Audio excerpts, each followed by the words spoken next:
De saint Augustin, sermon 41, fidélité dans la pauvreté, Ecclésiastique chapitre 22, verset 28. Quand on lisait dans les divines écritures ces maximes que maintenant nous ne saurions tout expliquer, j'ai remarqué une pensée aussi brièvement exprimée qu'elle est vaste par le sens qu'elle renferme. Et pour répondre avec l'aide du Seigneur et dans l'étroite mesure de mes forces à la vive attente de votre charité, j'ai pris la résolution de m'y arrêter et de la tirer pour votre profit du cellier divin, où je puise avec vous ma nourriture.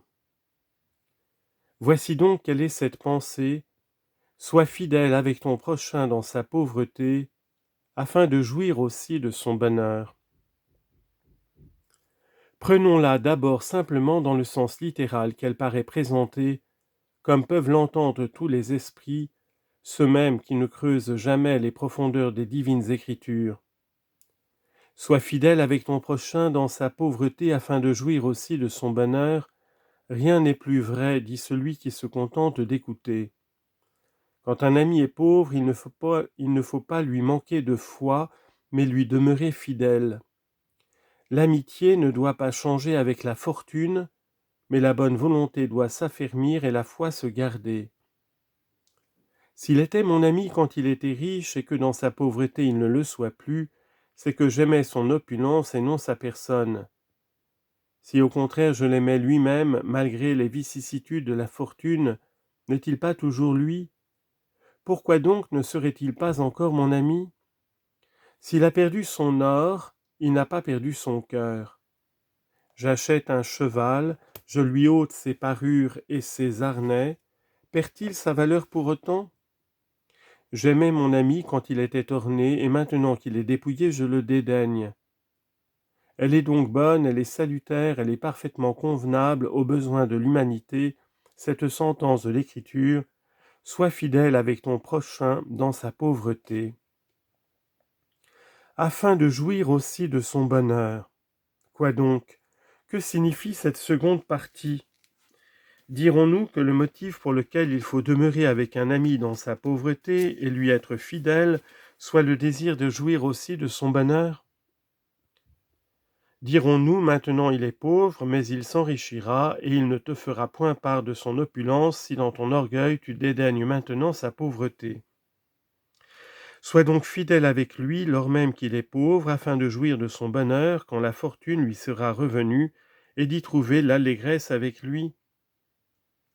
Sois fidèle avec lui, il est pauvre, mais il a dans sa foi un grand trésor. Tu te disposais et tu aspirais à posséder avec lui quelque terre, si toutefois il en avait une que vous puissiez posséder ensemble. N'est-il pas beaucoup plus sûr de posséder avec lui la foi?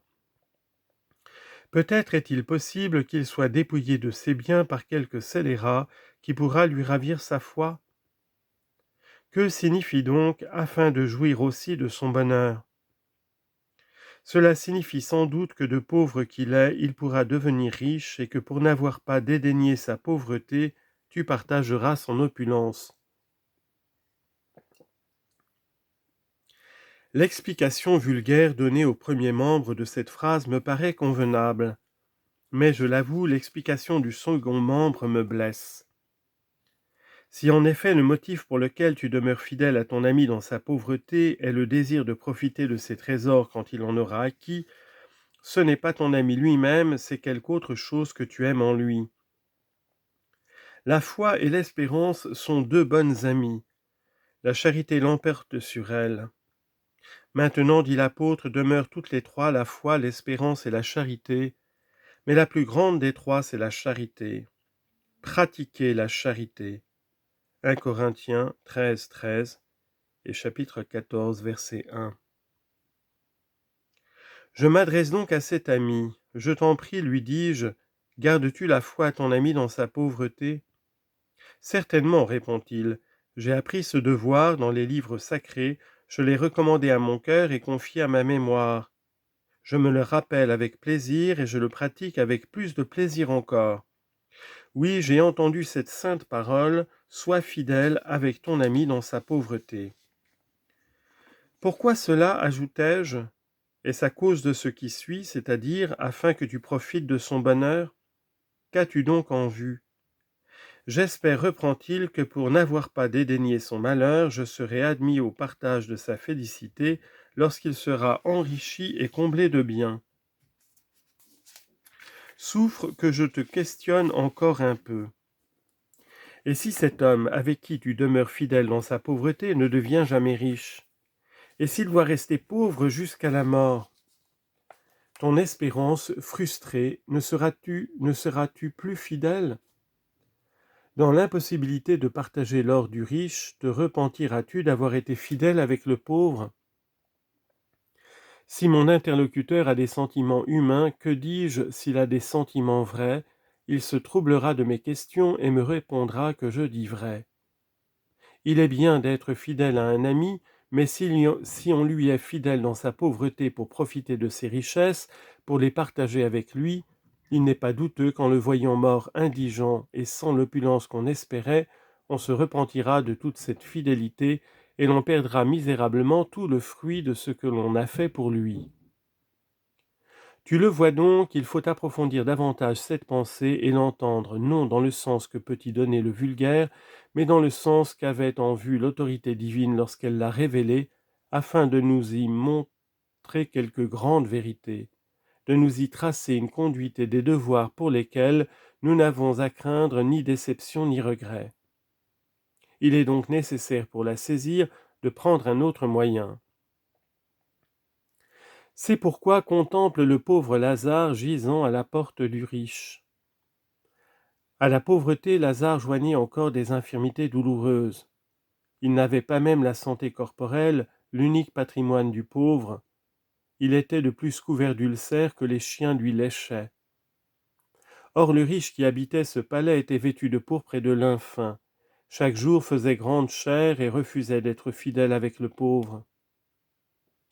Mais le Seigneur Jésus, l'auteur et l'appréciateur de la foi, préférait avec justice celle de Lazare aux richesses et aux délices du riche. Il préférait ce domaine du pauvre à l'orgueil du riche. Aussi a-t-il fait connaître le nom de ce pauvre, tandis qu'il a jugé devoir laisser dans l'oubli le nom du riche mauvais. Il y avait, dit-il, un homme riche qui était vêtu de pourpre et de lin fin, et qui chaque jour faisait grande chère. Il y avait aussi un mendiant nommé Lazare. Ne vous semble-t-il pas que le Seigneur ait lu dans le livre mystérieux où il a trouvé écrit le nom du pauvre et non celui du riche? Ce livre, en effet, est le livre des vivants et des justes, non le livre des orgueilleux et des impies. Les hommes publiaient le nom de ce riche, ils ne disaient rien du pauvre. Le Seigneur fit le contraire, il mit en lumière le nom du pauvre et tut celui du riche. Ce riche ne voulut pas être fidèle avec le pauvre. Tous deux moururent. Il arriva que le mendiant mourut et fut porté par les anges dans le sein d'Abraham. Le riche mourut aussi et fut enseveli. Peut-être le pauvre ne le fut-il même pas. Quoi qu'il en soit, lorsqu'il était dans les tourments de l'enfer, comme nous lisons dans l'Écriture, il éleva ses yeux de loin et vit dans le sein d'Abraham ce mendiant méprisé par lui à la porte de son palais. Il n'avait pas voulu avoir la même foi que lui. Il ne put jouir du même repos. Père Abraham, s'écria-t-il, envoyez Lazare tremper son doigt dans l'eau et en faire tomber une goutte sur ma langue, car je suis torturé dans cette flamme. Il lui fut répondu, souviens-toi, mon fils, que tu as reçu tes biens dans ta vie, et Lazare les maux. Or maintenant il se repose, et toi tu es tourmenté.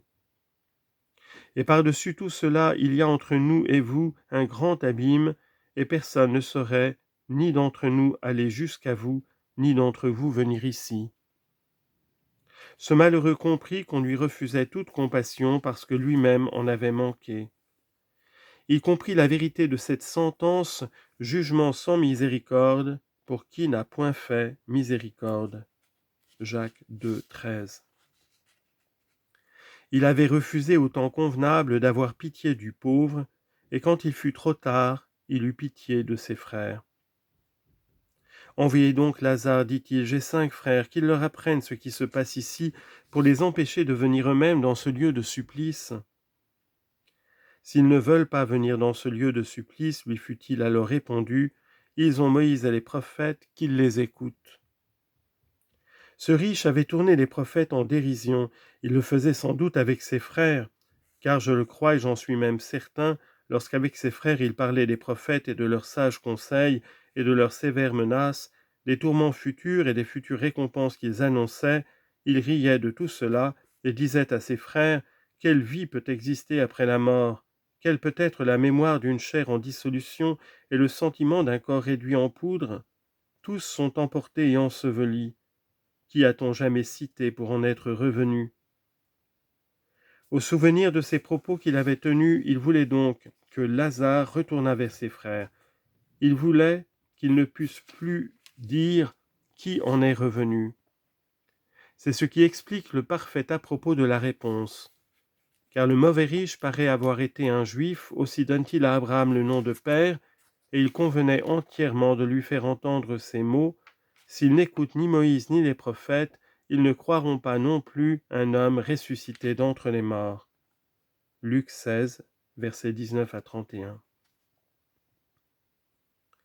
C'est ce qui se voit dans les Juifs, ils n'ont écouté ni Moïse ni les prophètes, et ils n'ont pas cru davantage le Christ ressuscité. N'est-ce pas ce qu'antérieurement le Sauveur leur avait prédit en ces termes, « Si vous croyiez Moïse, vous me croiriez aussi » Jean 5, 46. Ce riche demeura donc sans recours, sans secours dans les peines éternelles, après être arrivé au terme de ses délices temporelles.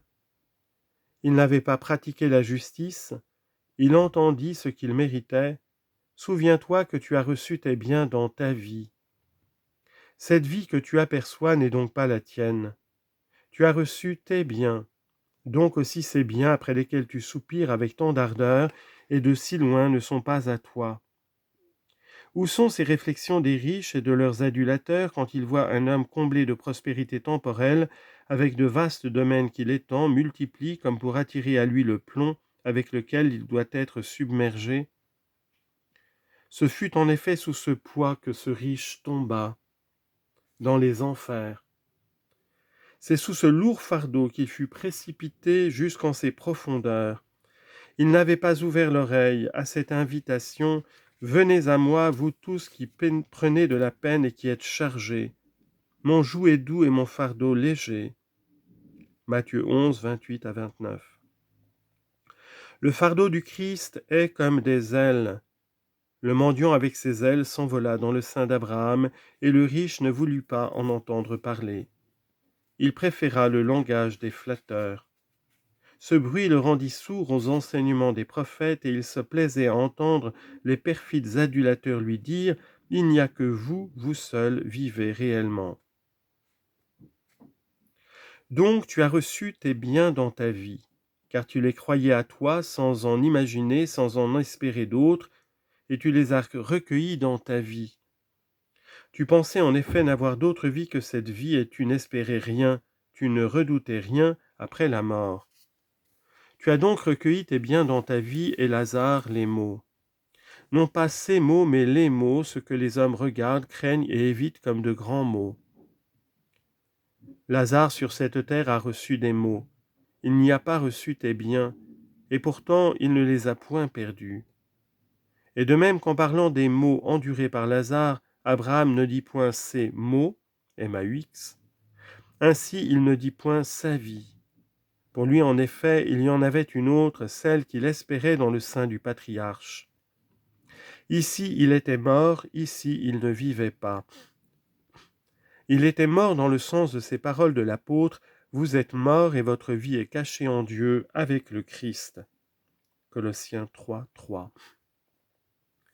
Ce mendiant souffrait des afflictions temporelles, mais Dieu regardait pour lui, il ne supprimait pas le bonheur. Pourquoi donc, ô riche, désirer dans les enfers ce que tu n'espérais pas lorsque tu étais au sein de ton opulence? N'est-ce pas toi qui méprisais le pauvre et riais de Moïse? Tu n'as pas voulu être fidèle avec ton prochain dans sa pauvreté, et maintenant tu partagerais son bonheur? Tu le tournais en dérision lorsqu'on te disait « Sois fidèle avec ton prochain dans sa pauvreté afin de jouir aussi de son bonheur. » Maintenant donc, contemple de loin ce bonheur, il n'est pas pour toi. C'est un bonheur à venir, un bonheur invisible qu'il fallait croire avant de le voir, pour n'être pas condamné en le voyant, à pouvoir le regretter sans pouvoir le posséder. Ainsi, mes frères, cette sentence me paraît éclaircie. Les chrétiens, en effet, la doivent comprendre chrétiennement, et gardons-nous d'être fidèles avec notre prochain indigent, dans l'espoir temporel des richesses qu'il peut acquérir. Ne faisons pas servir notre fidélité à les partager avec lui. Gardons-nous absolument de cela. Qu'avons-nous donc à faire sinon de nous conformer à ce précepte de notre Seigneur? Formez-vous des amis avec les richesses d'iniquité, afin qu'en leur tour, ils vous reçoivent eux-mêmes dans les demeures éternelles. Luc 16, 9. Les pauvres parmi nous ont-ils des demeures pour nous y recevoir? Formez-vous des amis avec les richesses d'iniquité, c'est-à-dire avec les profits que l'iniquité seule appelle des profits. Car il en est d'autres que la justice nomme ainsi. Ils sont déposés dans les trésors de Dieu. Ne méprisez point les pauvres, qui n'ont ni où rentrer ni où s'abriter. Ils ont toutefois où entrer, ils ont des demeures, les demeures éternelles. Ils ont des demeures où vous souhaiterez vainement être admis, témoins ce riche, si maintenant vous ne les recueillez pas dans les vôtres. Car recevoir le juste comme juste, c'est mériter la récompense du juste. Recevoir le prophète comme prophète, c'est mériter la récompense du prophète. Et quiconque aura donné à l'un de ses plus petits seulement un verre d'eau fraîche parce qu'il est un de mes disciples, en vérité je vous le dis, il ne perdra pas sa récompense. Matthieu 10, 41 et 42. Celui-là aussi est fidèle avec son prochain dans sa pauvreté, aussi jouira-t-il de sa prospérité. Mais ton Seigneur te parle lui-même, lui qui s'est fait pauvre quand il était riche. Il te donne de la même pensée une interprétation meilleure encore et plus solide. S'agit-il du mendiant que tu as recueilli dans ta demeure? Ton esprit peut-être n'est pas tranquille, tu te demandes s'il est un homme sincère ou un imposteur, un trompeur, un hypocrite, parce que tu ne peux lire dans son cœur, tu hésites en lui faisant la charité. Ne crains pas, fais la même au méchant, c'est un moyen de la faire au bon. Craindre que la semence ne tombe dans les chemins, au milieu des épines et au milieu des pierres, et pour ce motif ne pas semer en hiver, c'est se condamner à souffrir de la faim en été. Quoi qu'il en soit, voici ce que te dit ton Seigneur, et tu ne doutes pas qu'il ne soit chrétien. Pour toi, je me suis fait pauvre quand j'étais riche. En effet, lorsqu'il possédait la nature divine, et qu'y a-t-il de plus riche, il n'a pas cru que ce fût une usurpation de se faire égal à Dieu, mais il s'est anéanti lui-même en prenant la condition d'esclave. S'il n'est rien de plus riche que la nature divine, qu'y a-t-il de plus pauvre que la nature d'esclave? Il s'est fait semblable aux hommes, a été reconnu pour homme à l'extérieur, il s'est humilié lui-même en obéissant jusqu'à la mort et la mort de la croix. Ajoute, sur la croix, il a eu soif et il a reçu à boire non de la compassion mais de l'outrage, et en mourant, cette divine source de vie, a bu le vinaigre. Ne méprise pas, ne dédaigne pas, ne dis pas, il s'ensuit donc que mon Dieu s'est fait homme, qu'il a été mis à mort, crucifié. Oui, sans doute, il a été crucifié. Ainsi sa pauvreté se recommande à toi. Il était loin de toi par la pauvreté, il s'en est rapproché. Sois fidèle avec ton prochain dans sa pauvreté. Ici au moins le sens de ces paroles n'est ni incertain ni obscur. Au nom de prochain substitue le nom de Christ et lis avec humilité. Car un Christ humble demande une âme humble, il faut être humble pour s'élever jusqu'à sa hauteur. Lis donc avec humilité et comprends qu'il est ton prochain. Le Seigneur n'est-il pas proche de ceux qui ont brisé leur cœur? Et ne peux-tu pas dire dans ta prière, je cherchais à lui plaire comme à mon prochain et à mon frère? Psaume 34, verset 14. Il n'y a donc à changer qu'un mot, le mot prochain, ajouté par le prophète à celui de frère, pour couvrir son langage du voile du mystère. Et il convenait qu'il en fût ainsi pour exciter à chercher avec plus de désir, et pour faire découvrir avec un plaisir plus vif. Au nom de prochain, substitue donc dans sa phrase le nom du Christ, que ce mot prochain désigne d'une manière prophétique, et considère comme la pensée se dégage avec clarté, elle coule en quelque sorte de la source même de la vérité pour étancher la soif. Sois fidèle avec le Christ dans sa pauvreté afin de jouir aussi de son bonheur. Que signifie sois fidèle avec le Christ? Le voici. Pour toi, le Christ s'est fait homme, il est né d'une vierge et il a été chargé d'outrages, flagellé, suspendu à la croix percée d'une lance et enseveli. Ah, ne méprise pas ces humiliations, ne les regarde pas comme incroyables, et de cette manière tu seras fidèle à ton prochain. Voilà en effet en quoi consiste sa pauvreté. Pour jouir aussi de ses biens, accueille cette promesse, elle est l'expression de sa volonté. Accueille-la, car c'est pour la réaliser qu'il est venu à toi dans la pauvreté. Accueille cette parole de celui qui pour toi s'est fait pauvre, du Seigneur ton Dieu qui t'enrichit. Vois comme tu jouiras de son bonheur, si tu lui demeures fidèle dans sa pauvreté. Mon Père, dit-il, je veux que là où je suis, ils soient eux aussi avec moi. Jean chapitre 17, verset 24.